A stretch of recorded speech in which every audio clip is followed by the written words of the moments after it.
Today I'll be reacting to 5 things that this American has only seen in the Netherlands and is still surprised by. So, as a Dutch person, I'm very surprised what culture shocks that she witnessed and what she's going to bring up. So, let's go ahead and get started. Hi everyone, I'm Ava and I'm an American living in the Netherlands. And today I wanted to talk to you about some things that I feel like I've only seen in the Netherlands. But first, I'm going to get myself a little treat at this cute little vegan cafe down the street. So let's go.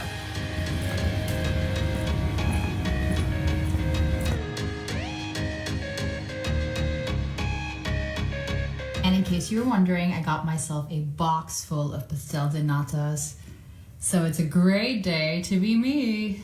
Obviously, they're not just for me and my girlfriend, they're just for me. Okay, well, enough about the pastel de natas, which, by the way, were so good.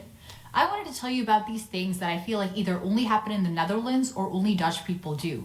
And the first thing I wanted to tell you about was how in the Netherlands, as opposed to in other countries, when let's say as a tourist, you might walk into a store and then you might ask, let's say if I as an American was in Italy, I might ask the person working at the store, do you speak English? And then we would continue our conversation there because I don't speak any Italian. However, I feel like the Netherlands is one of the few, if not the only place in the world where you walk into a store and then sometimes they might ask you what language you speak so that they could communicate to you in that language. Because I feel like the average Dutch person speaks at least a few languages. Now you might be thinking, Ava, are you serious? And yes, I am. I've seen this happen where Dutch people are talking to their customers in a language that's not English and Dutch. I actually have a story to share with you about this. Before she shares a story, I've never had anyone actually ask me which language I spoke, but maybe because they assumed I was Dutch. But it is a whole thing in the Zara's that most of the employees just speak English to you. But that's probably also because it's like a Spain or a Spanish chain store, so they themselves don't speak Dutch. But yeah, you will definitely find not just only Dutch in the country, and a lot of people do speak English, like she said. In the US, I actually knew someone who is this middle-aged man who looks very Dutch, this tall, very white, blonde person with blue eyes. And he told my girlfriend, we were all in the US together, my girlfriend is Dutch, so he told my Dutch girlfriend that when he was in the Netherlands, people kept thinking he was Dutch. So when he would go into stores, the people working at the store would just speak to him in Dutch. A perfectly reasonable assumption considering he looks like the stereotypical Dutch person. But then he would say, oh, I don't speak Dutch. And then they would apologize to him and say, oh no, tell me, what language do you speak so that we can speak to you in that language? And he was amazed by this, so he told us the story, and again, it stayed with me. And I've really seen this happen here in the Netherlands. I feel like some of the more common languages that Dutch people speak are German, French, and Spanish, in addition to English and Dutch. So you can pretty much get around a lot of Europe with those languages. Oh, of course, let's not forget Italian. Maybe some people know some Swedish. It really is a wide range. And I think in school, you have to learn as a Dutch person, when you're kind of half a person, kid, as a Dutch kid, you need to learn English and Dutch, and then you have to take another language as well. So I think many people take French or German. Spanish, I think, is another common option. But it's also because Dutch and German are so similar that I think Dutch people kind of understand a lot of German passively anyway. So in the end, Yeah. For me, it was in high school. I learned German and French. And then I think at some point I had to pick one language. And then I just completely dropped German whenever I could. And chose French because, like she said, well, we do understand German for some part, but to me the grammar was just difficult and not it. And I was like, I'm not gonna sit here and try to learn this. I do feel like French and German are probably, next to English, the most common languages that people know in the Netherlands. End up speaking like 3.5 languages. I have to say that as an American, I'm of course very impressed by this because Americans speak English, we may speak some Spanish, but when we say we speak a little bit of Spanish, we're talking ¿Dónde está la biblioteca? We're not talking when a Dutch person says, oh, I speak a little bit of English, and then they continue to speak in perfect, flawless English, making me, a native English speaker, look bad. Okay, so number one was how I was impressed by Dutch people. Number two is a little bit more how I was shocked by Dutch people. Because here in the Netherlands, they swear and curse just like everywhere else in the world. It is a completely unexceptional linguistic phenomenon. However, what is not unexceptional is that in the Netherlands, they swear and curse with diseases. And I have to say that when I hear this out in the wild, because it is a very common occurrence, I am always a little shocked. Not because I'm a prude or anything, or I think there's anything wrong with cursing. I personally think it's a very natural way of expressing emotion, as long as you have a wide variety of range to express emotion. Basically, I think there's nothing wrong with it, but I still can't help being a little taken aback when I hear people shouting to another person, go get typhus or tuberculosis. And it just seems odd and a little strange. And I have to say that most of these diseases are diseases from the past. It probably is not a coincidence. It probably has some historical relationship to the present, of course. However, when people start cursing with cancer, and I think some Dutch people have expressed that to me as well, that's a more harsher level of swearing. So if you swear using cancer, which is something we still experience in our society, that's like really, really tough and harsh. So Yeah. I don't personally, well, now that I think of it, I don't really curse that much in general. But yeah, I've never touched the whole cancer cursing because I feel like what she says is kind of true, that it makes it harsher because it's still very much alive and affecting people. And that's why I feel like cursing with it does feel kind of harsh, even though maybe you don't mean it that way and you're just cursing because you're just cursing. But the other tifas, for example, and those words are a lot more common, I feel like. And when my American boyfriend found out about this, that we curse with those, even though I don't curse with that either. But yeah, like I said, I don't really curse a lot. But yeah, when he found out that Dutch people do this, he was like, what? You curse with sicknesses? And then I was like, yeah, that's actually kind of strange. Because I never thought about it like that, because it's just such a normalized thing. So that's the interesting thing to me about just different perspectives and learning different perspectives. That you start to like really question some things that you didn't even question before. And I was like, yeah, that's kind of strange. It's like, why are we cursing with these sicknesses? But yeah, maybe it does have something to do with history or something. I don't really know. I'm not a native user of cursing with diseases. So, and I also have never tried to do this in Dutch because it just seems wrong. It seems like I'm pretending to sound more Dutch, but like in what way? So I just don't do it. I have the F word in English, Moving on to number 3 that I personally am a big fan of, which is food that you can get out of a wall. I'm talking warm meals that you can just pick out of a wall and pay with your card So basically, you walk into this place known as the Fabo. There's also the Smullers, which is another company that does the same thing. And it's basically a wall full of food items.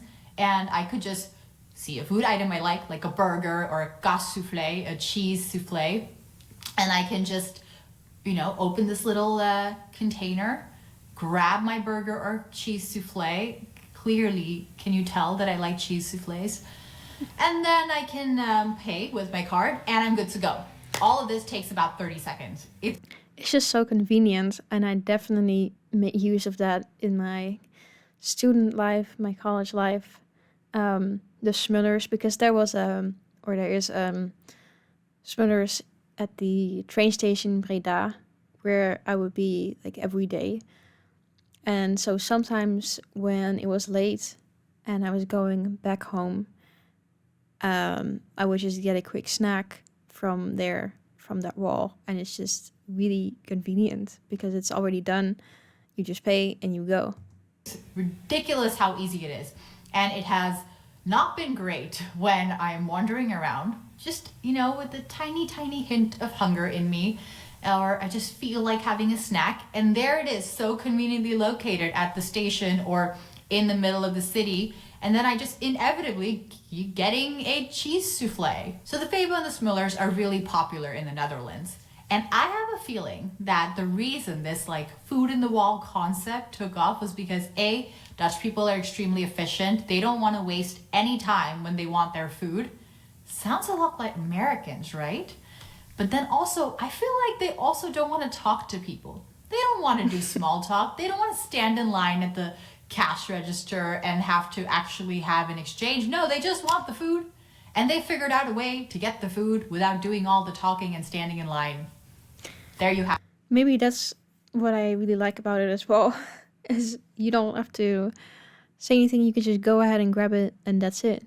And you're just out of there. Have it. And I feel like, how can America still be the land of fast food when in the Netherlands you have this? The next one on the list is Dutch. It's like, I wonder how obesity is not so much higher in the Netherlands because we have things like this. That's actually kind of interesting. People's feelings towards wearing a helmet while biking. To be fair, we do exercise more, I guess, on a day-to-day basis because we walk more and bike more in general. They don't just have a preference for it because, very many people, if it was all the same, would choose not to wear a helmet, obviously. Well, maybe not obvious. Maybe some people enjoy it. Who am I to judge? But in the Netherlands, I find that very many people are almost offended by seeing a person wearing a helmet, or it's their ideology, like not wearing a helmet. And I know many of them, if they go abroad, they struggle with this concept. But I find it particularly interesting that they feel a bit more offended in the Netherlands, because I think this comes from the fact that Dutch people are proud of their biking infrastructure, as they should be. And I think when they see people wearing helmets, it kind of gets to them. And it's like, no, the roads are safe. Why are you wearing a helmet? Whereas, an American might just be like, I don't know, because I like safety and I want to stay alive. But Dutch people feel like there are things more important than that. Yeah, so for me, the only place I've seen someone actually comment negatively on someone wearing a helmet has been in the Netherlands. So that is how this point got on the list. Yeah, that's actually kind of funny because I never really noticed that before she said it, that there's kind of more of a almost, that you're offended that they're wearing a helmet, but it is kind of like that. And it's just so out of the ordinary to see it in the Netherlands when there's people biking with helmets on because, most people don't. And that could be quite a good reasoning for why we might take a little bit of offense to that, because we are like, it's pretty safe. The infrastructure is good. So why do you need this helmet? But I do get that maybe to especially people who are not from the Netherlands, it still feels yeah, like they just want to be more safe and they're not used to biking as much as we are. So, yeah, I guess that's good reasoning. And the last thing I wanted to share with you today also has to do with bikes, and in particular, bike parking. Because so many people ride their bikes to certain hotspots like the station, you will actually see very interesting ways of parking your bike. I was amazed when I saw bike parking stations where you had to put your bike on top of another.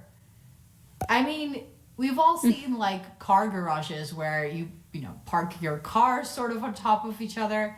But here they do that with bikes. And also, you have to do it yourself, which I found quite intimidating in the beginning. And who am I kidding? Still do. I've only done this at Utrecht Centraal, where I've parked my bike on top of another.